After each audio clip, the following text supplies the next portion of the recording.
Boa noite.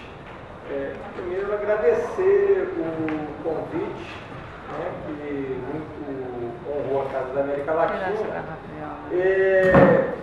pela iniciativa de inauguração de uma sessão da Casa aqui em Belo Horizonte.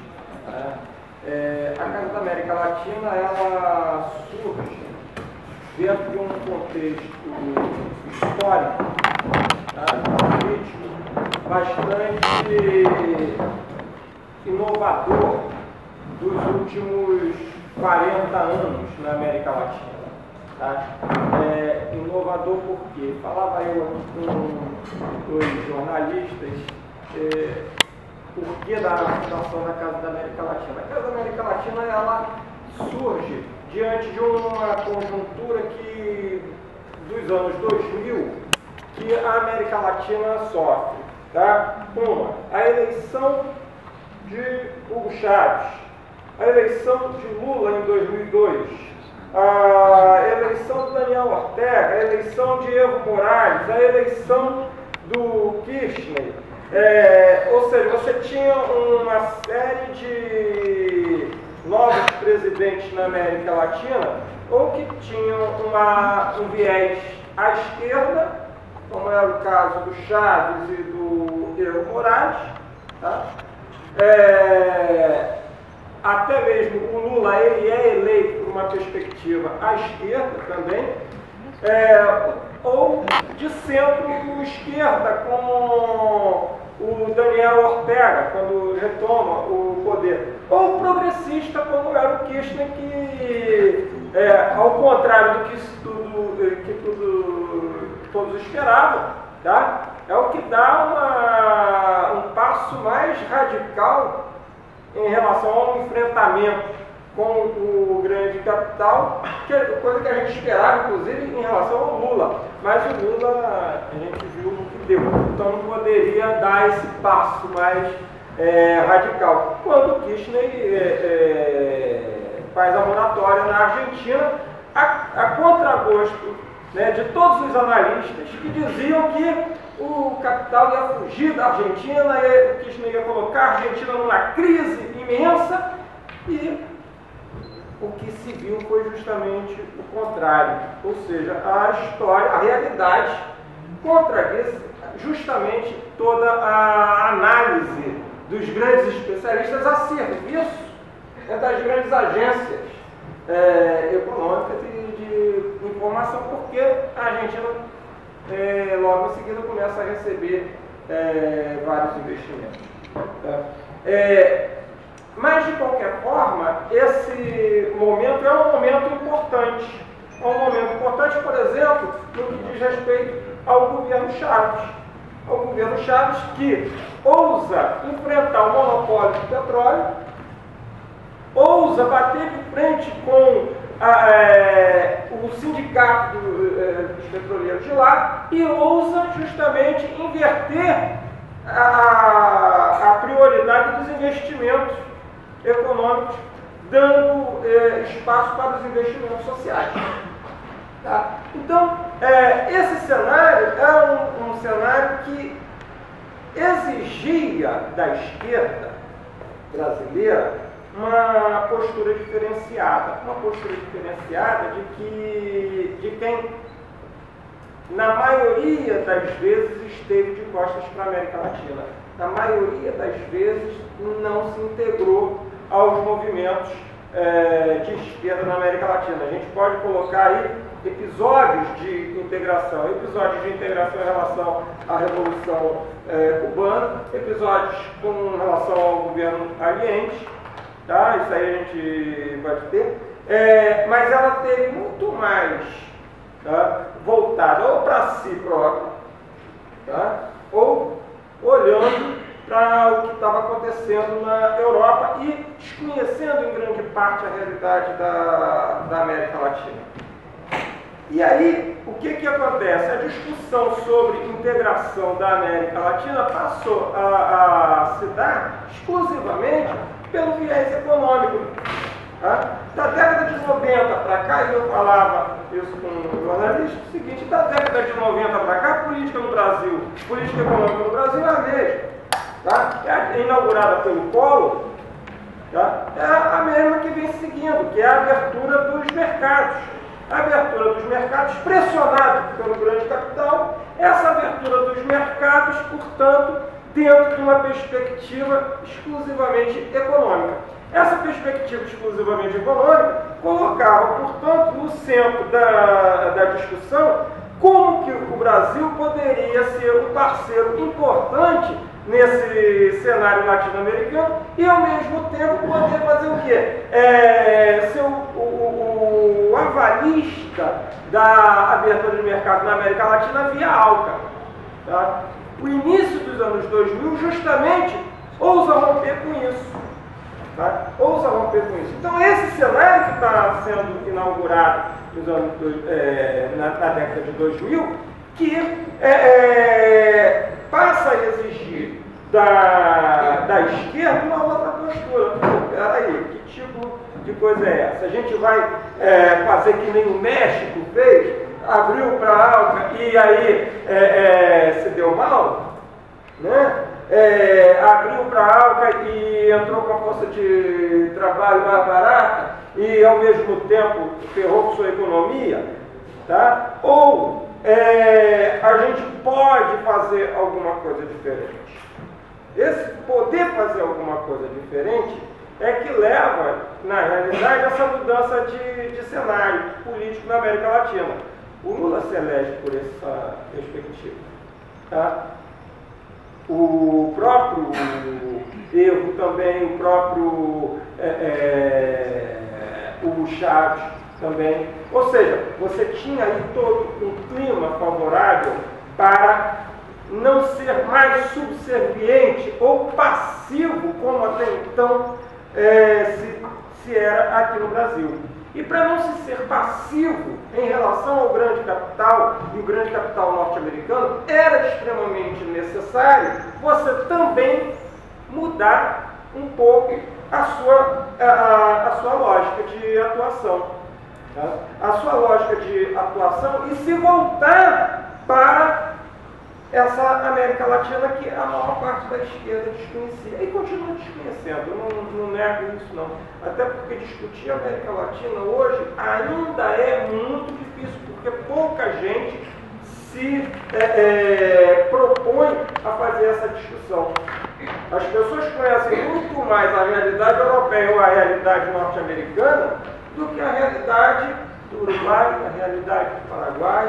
Se você perguntar, né, qual é o posicionamento de parte da esquerda se bobear em relação ao golpe no Paraguai, né, as pessoas vão ficar inclusive assim, não, é golpe e tal, mas o que o cara fez? Tá? Como eu já assisti isso. Tá? Então, a discussão tinha que ser outra. A discussão tinha que ser outra. Você tem todo o monopólio da mídia latino-americana. Tá? Essa mídia é toda monopolizada, está aí o enfrentamento, tá, que o Chaves fez, está aí o enfrentamento que a Cristina está fazendo também, tá, contra o monopólio, e está aí a postura da Globo, por exemplo, que é contra esse enfrentamento por motivos óbvios. Tá? Então a Casa da América Latina, ela surge, né, não para ocupar esse espaço da mídia do consenso. A Casa da América Latina surge num clima de ascensão dos movimentos populares na América Latina. Ou seja, a discussão sobre revolução na América Latina é retomada na década de 2000. Tá? E a Casa da América Latina, ela, quando surge, ela surge com a perspectiva de ser um dos espaços de promover a contra-hegemonia, não só no Brasil, mas ao fazer a solidariedade aos governos progressistas, tá? E as classes populares latino-americanas, ela tem por perspectiva travar a luta de contra-hegemonia. E aí a gente sabe perfeitamente que não vai ser uma luta fácil. Não vai ser uma luta em que a gente vai chegar, né, aparecer no Jornal da Noite, ou no Jornal Nacional, ou em qualquer outro jornal da grande imprensa, tá? Para fazer essa discussão. Não, todos os canais vão ser vedados para a gente. A gente não tem ilusão disso. Tá? Então, qual é a atuação da Casa da América Latina? A atuação da Casa da América Latina tem que ser onde? Tem que ser dentro das universidades, tem que ser nas associações de moradores, tem que ser dentro dos sindicatos. Ou seja, para trazer para esse público justamente a discussão da América Latina, mas dentro de uma perspectiva de classe. Dentro de uma perspectiva de classe, por quê? Porque a transformação, a mudança que ocorre no mundo nesses últimos 20 anos é uma mudança significativa em que as classes populares são as grandes prejudicadas. A classe trabalhadora é a grande prejudicada no momento que você tem retirada de conquistas sociais, você tem um desmonte de várias legislações trabalhistas, inclusive aqui no Brasil também. Você tem aí uma pressão do grande capital, tá? E eu falava também o seguinte, quando a Dilma viaja, a Dilma leva quem? Para discutir essa transformação do mundo do trabalho? Leva os empresários. E aí a gente sabe perfeitamente qual vai ser o tom da conversa. Como é que a gente pode demitir mais? Tá? Como é que a gente pode demitir? Qual é a solução que está sendo dada lá na Europa para a crise que eles mesmos criaram, né? Que o grande capital mesmo criou?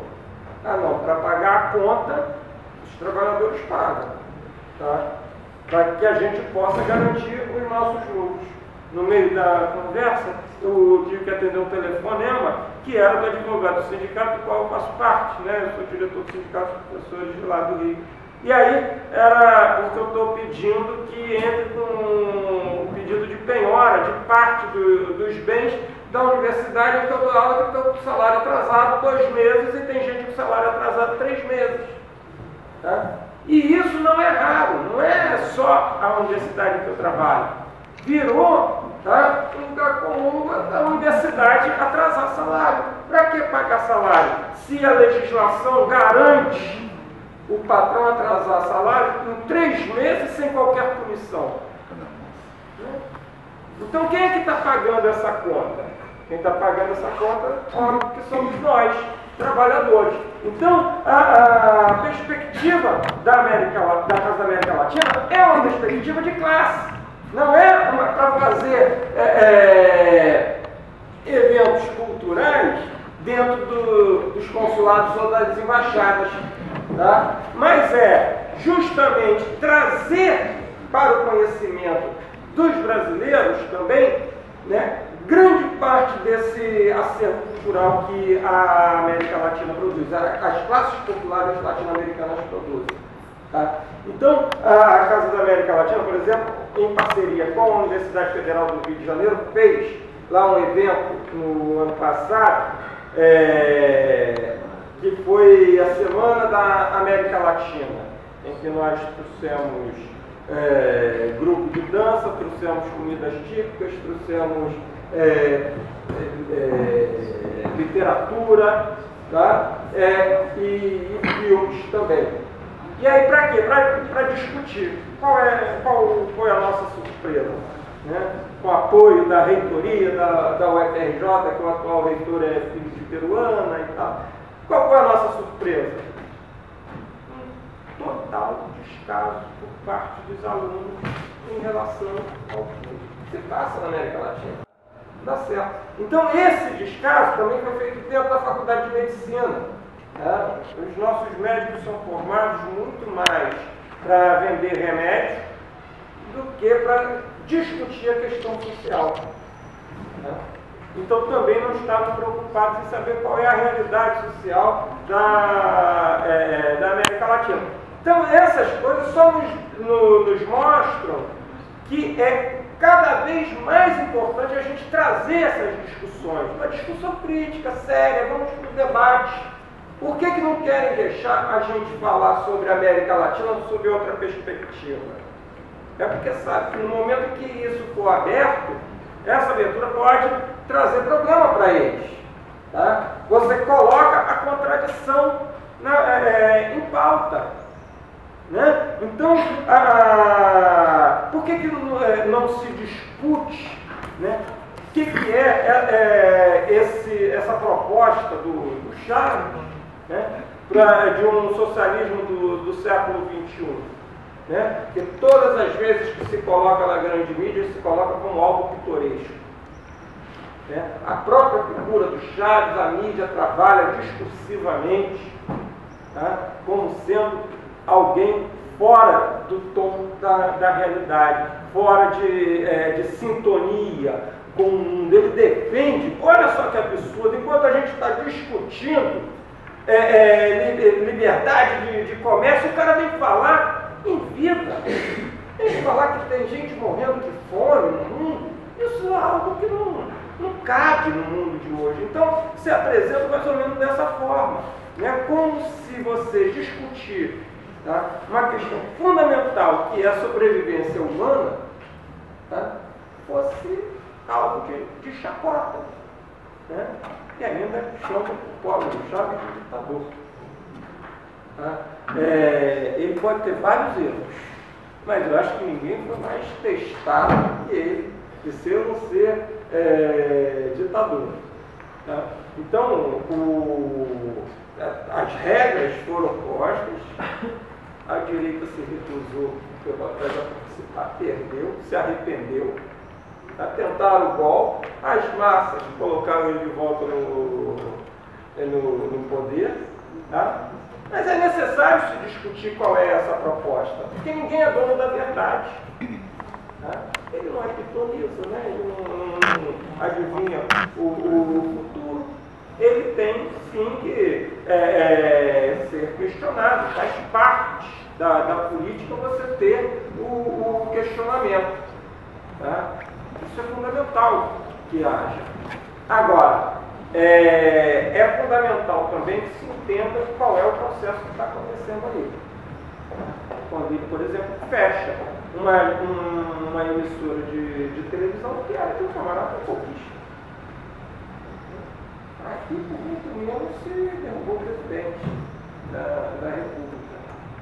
Né? E não era qualquer. Eu estou colocando essas questões e já vou encerrar, mas para fazer o gancho com a próxima intervenção, né, que vai entrar diretamente na questão da Venezuela. Então, eu só queria frisar que a Casa da América Latina é um espaço, sim, de produção de contra-hegemonia. É um espaço para se discutir política na sua pluralidade, tá? Mas a sua pluralidade tem um caráter de classe. Tá? Isso aí a gente deixa bem claro. A gente não vai apoiar nenhum governo de direita na América Latina. Não faz parte da nossa proposta de criação.